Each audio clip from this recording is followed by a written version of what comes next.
साल 1929-1931 का समय था।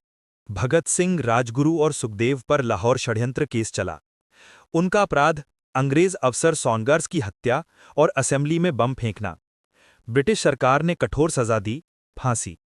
फैसला आते ही पूरे देश में गुस्से और आक्रोश की लहर दौड़ गई।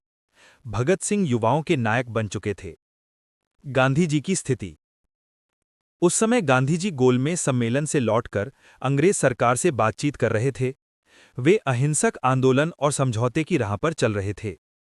गांधी जी को ये भली भांति पता था कि देश के करोड़ों लोग भगत सिंह को शहीद मानते हैं। उन्होंने वाइसराय लॉर्ड इरविन से कई बार आग्रह किया कि भगत सिंह और उनके साथियों की फांसी माफ कर दी जाए या कम से कम उसे आजीवन कारावास में बदल दिया जाए। गांधी जी ने साफ कहा, अगर ये नौजवान फांसी पर चढ़ेंगे तो देश में बड़ा उबाल आएगा। अंग्रेजों का रुख। लॉर्ड इरविन और ब्रिटिश सरकार ने गांधी जी की विनती नहीं मानी। उनका मानना था कि अगर सजा माफ कर दी गई तो अंग्रेजी हुकूमत की ताकत कमजोर दिखाई देगी। फांसी का दिन 23 मार्च 1931। लाहौर जेल।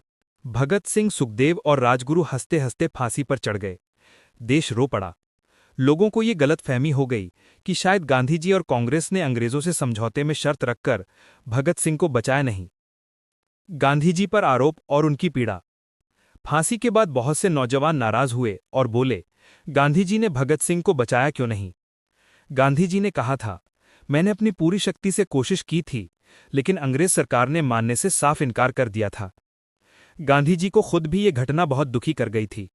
उन्होंने माना कि भगत सिंह की कुर्बानी देश के लिए प्रेरणा बनेगी, लेकिन उनका रास्ता अहिंसा का ही रहेगा।